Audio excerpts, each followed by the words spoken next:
Bom dia, pessoal. Vamos dar início agora à nossa aula, tá? Com o assunto representação geométrica de um número complexo. Esse assunto encontra-se na apostila de vocês, na apostila volume 11, na página 14. Tem algumas coisas que eu gostaria que vocês fizessem uma leitura depois que eu apresentasse o contexto a vocês, explicasse o exercício, assim como os exemplos da página 15, exemplos A, B e C, são bem tranquilos, tá? Então, no assunto representação geométrica, sabemos que o números complexos pode ser representado na forma algébrica, né? Que tem o Z, que é o número complexo, e tem o igual a mais BI, onde o A é a nossa parte real, tá? E o B é a parte imaginária, tá? O A é a parte real e o B é a parte imaginária. Esse Z não precisa ser somente Z para representar um número complexo, poderia ser qualquer outra letra desde que fosse minúscula, tá? Poderia ser um W minúsculo, um T minúsculo, um F minúsculo, qualquer letra que estivesse nesse formato aqui algébrico, A mais BI, seria a representação da forma algébrica dos números complexos, desde que esteja na letra minúscula, tá? E nesse formato aqui, onde o A é o formato, é a parte real, e o B, que é grudadinho com I, é a parte imaginária, tá? A ideia desse formato aqui, né, da forma algébrica, é muito parecido com o plano cartesiano, tá? Que nós já vimos anteriormente, o plano cartesiano x, y, mas só que aqui,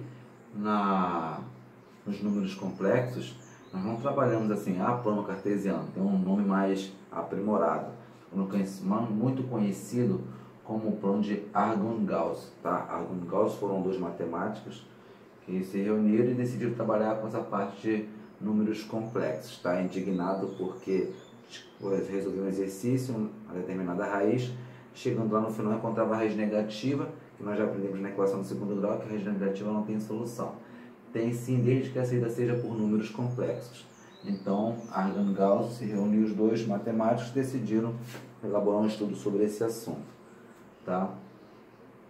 Aí eu fiz um texto aqui, ó, faremos o uso do plano cartesiano para representá-los, pois o plano cartesiano é formado por dois eixos, os x e o y, né, que é o da abscissa das ordenadas.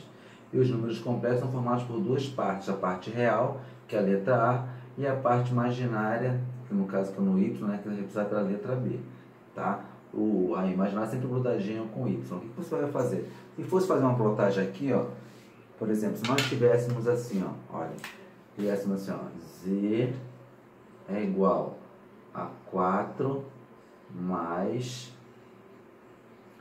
2i. Se fôssemos fazer essa plotagem aqui, seria onde nós plotaremos aqui. Plotaremos aqui, ó, 4 é a parte real, que seria o A, né? Então, botaria, por exemplo, vamos botar o 4 aqui. 4. E o 2, a parte imaginária, vou botar o 2 aqui. 2. Certo? Aí, tracejando aqui, ó, fosse para um cartesiano, seria aqui, esse pontinho aqui. Aqui seria o quê? Seria o meu P. Tá? Esse meu P aqui, né, seria o quê? As coordenadas desse meu número complexo, que seria o quê? Dada por quem? Por 4 e 2, o número 2. 4 e número 2. Tá? As coordenadas do meu número complexo, 4 e 2, tá? Seria essa aqui, ó, tá vendo? Que é a parte real que representa o A e a parte imaginária representa o 2, ó. Parte real 4, parte imaginária o 2, tá? Agora, olhando no plano cartesiano, no círculo trigonométrico, certo? Olha só. Esse aqui estaria em qual quadrante? Estaria no primeiro quadrante, certo?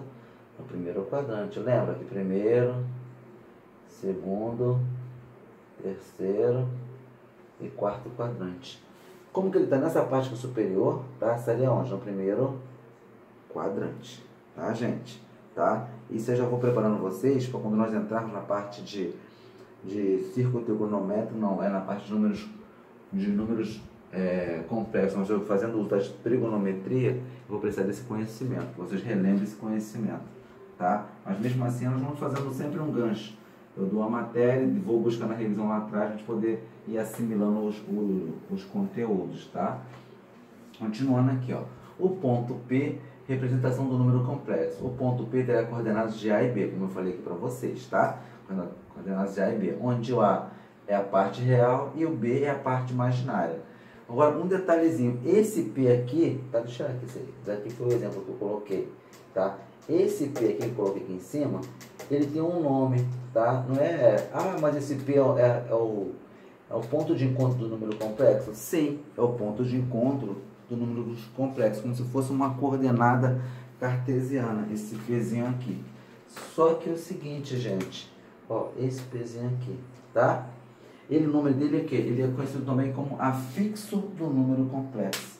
Então, todas as vezes que você se deparar num exercício onde a banca te falar o afixo do número complexo é 2 e 4, exemplo, você vai logo pensar o seguinte, que são as coordenadas do número complexo, onde o 2, se ele for 2 e 4, afixo, o 2 é a parte real e o 4 seria a parte imaginária. Tá? Ele pode não te dar assim e só te dar o afixo. Ele pode chegar e falar assim, ó, dado o afixo desse número complexo, ele é 3 e 5. Poxa, você sabe que esse 3 aqui é a parte real e o 5 seria o que? A parte imaginária, tá, gente? Também pode acontecer essa situação, tá? A banca não é obrigada a te dar a fórmula toda bonitinha não, tá? Ela te dá num formato, pode pedir outra, pode te dar num formato algébrico e pedir a resposta num formato trigonométrico, tá? Isso nós iremos aprender também. Aqui eu fiz o exemplo, ó, será chamado de afixo do número complexo, o nosso ponto P, tá? Aqui tem exemplo, dado dois números complexos, tá? O número complexo Z, que é dado por 2 mais 3i, e o número complexo W, que é dado por menos 2 mais 2i, certo? Então o que acontece? Vamos fazer a plotagem aqui, tá? Do primeiro número complexo do ponto Z, né? Para achar o afixo do complexo Z. Ó, 2 parte real, está no eixo 2x, que é as abscissas, 2 está aqui. E o 3 é a parte imaginária, ó, tá aqui, tá vendo? O ponto de encontro dele é considerado o quê? O ponto de encontro do número complexo Z, que na realidade é o ponto P, que por coincidência não, que na realidade o nome desse ponto P é afixo do complexo Z, tá? Então esse pontinho aqui, onde é a interseção das coordenadas do número complexo Z, que eu chamo de afixo do complexo Z. Vamos agora plotar o afixo do complexo W, que é dado por menos 2 mais 2i, onde menos 2 é a parte real e mais 2 é a parte imaginária. Vem aqui, ó, menos 2, parte real, plotado no eixo das abscissas, no eixo X. Aqui, ó, parte real. Real, tá? E o mais 2, plotado aonde? Na parte imaginária, tá aqui. Aonde eles se reúnem? Se reúnem aqui. Então, aqui é considerado o ponto P.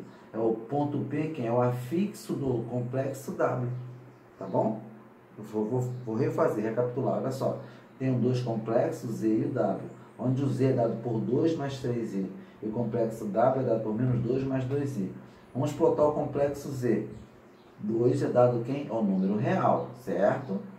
E 3 é o número imaginário. Então, aqui 2 está no eixo das abscissas, o eixo X, que é o número real, está aqui. E o 3, o número imaginário, está aqui. Quando ocorrer a interseção dele, que é o ponto P, vai ser chamado de quem? De afixo do complexo Z. Beleza? No W é a mesma coisa. Menos 2 é a parte real, está aqui. E mais 2 é a parte imaginária, está aqui. Onde é o ponto P? A interseção. O ponto P está aqui. Então, é o complexo do número imaginário W. Tá bom, gente? Tranquilo? Continuando. O plano complexo também é conhecido, o plano complexo também é conhecido como plano de Argand-Gauss, já falei sobre isso.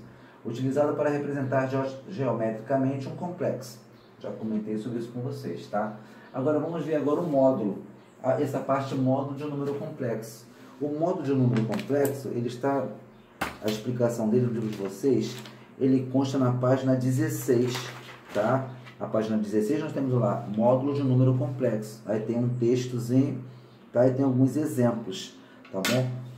Eu vou explicar aqui mais ou menos o texto para vocês. O módulo de um número complexo, ele é considerado também, ele é conhecido também pela letra Rho. Esse Rho, ele parece um P, tá? O Rho, ele é assim, ó. Ele parece um P, mas não é um P.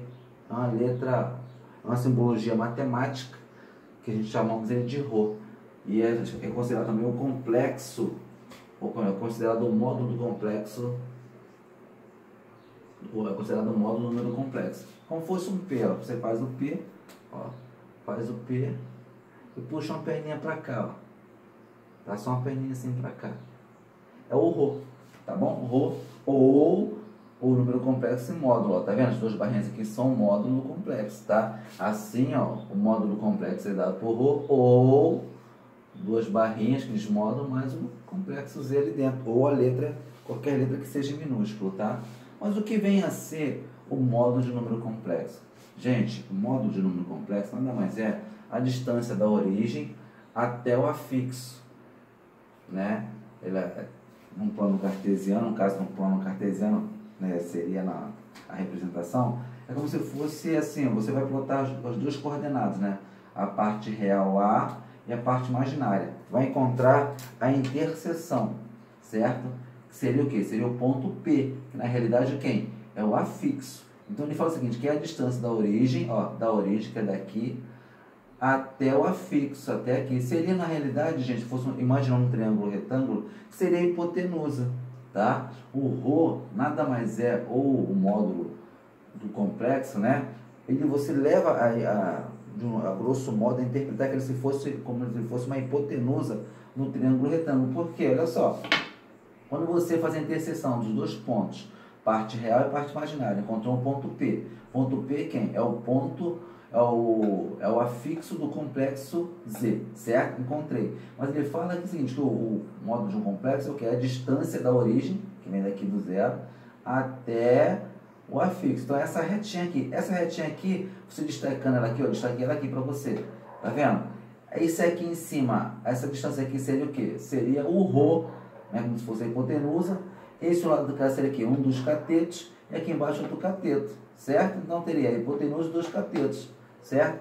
Então, gente, aí tá aqui, ó, o Rho é como se fosse a hipotenusa do triângulo retângulo. E é dado por quem? Por Pitágoras. Rho ao quadrado é igual a um cateto ao quadrado mais um outro cateto ao quadrado, onde a raiz quadrada de Rho é dada por A ao quadrado mais B ao quadrado. Então, pessoal, para a gente encontrar o módulo de número complexo, nada mais é do que você fazer o quê? A raiz quadrada da parte real, certo? Mais a parte imaginária. Esse é o módulo de um complexo, tá bom? É bem tranquilo, tá? Aqui eu botei um exemplo, ó, determinar um módulo complexo 2 mais 3i. Você plota, certo? Você faz a plotagem das coordenadas e tira a raiz quadrada, tá bom? Aí você vai ter ali o seguinte, você vai ter o quê? O triângulo retângulo com a hipotenusa que é o Rho, certo? Que a hipotenusa aqui é o Rho, a parte real é o 3, a parte real é o 2 e a parte imaginária é o 3. Vai levar todo mundo ao quadrado, certo? 3 ao quadrado 9, 2 ao quadrado 4, ficou raiz de 13. Tá vendo? Que é bem tranquilo, certo? Então esse é o módulo do complexo. Aqui, ó, aqui nós não temos a parte real, temos somente a parte imaginária. Então ficou complexo é igual a 0 mais 5i. Como não tem a parte real, tem só a parte imaginária, ponto 5. Então Rho ao quadrado é igual a 0 ao quadrado mais 5 ao quadrado. Raiz quadrada de 5 ao quadrado é quanto? Dá 25, né? 5 elevado ao quadrado é 25. Raiz quadrada de 25 deu 5. Então o módulo daquele complexo 5i nada mais é de quem? De 5, né? O Rho desse complexo aqui é 5. E o Rho desse complexo aqui, 2 mais 3i, é raiz de 13. Tá bom, pessoal? Só lembrar dessa parte aí, tá? Que é bem tranquilo. Aí tem os exemplos aí na página 16 de vocês, tá bom?